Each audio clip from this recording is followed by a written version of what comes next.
Hello, students. Welcome to another video on using the linear model hypothesis tests for intercept and slope.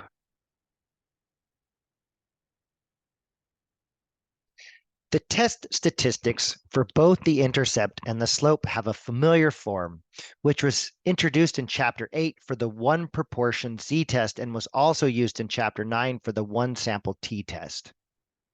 So to the right there, looking back, the t-test, the test statistic for one sample t-test, formula 9.2 is t is equal to x bar minus mu naught divided by the standard error estimate, where that standard error estimate is the standard deviation divided by the square root of n.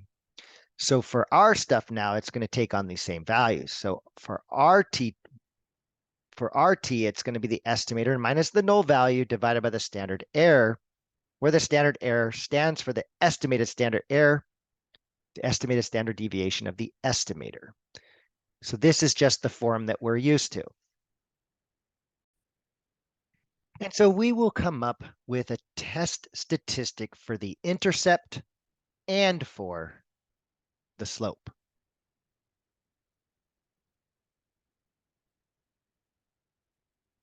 The value for the estimated standard error is given in the software output.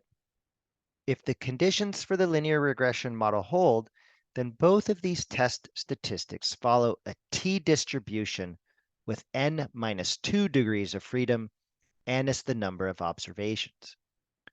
Most statistical software is designed to automatically produce a test of a very specific hypothesis test about the slope.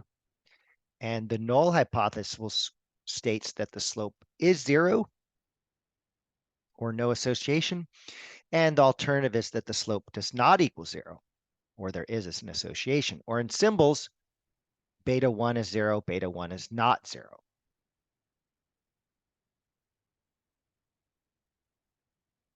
This is a very important test. If the true slope is 0, then there's no linear association between the two variables, and no reason to do any further analysis. This means that this test could also be phrased as the null.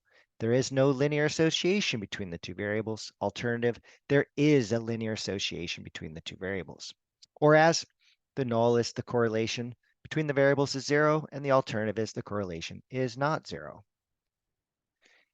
In the next example, we'll show you how to find the information you need to do a test on the slope from the output provided from a statistical calculator.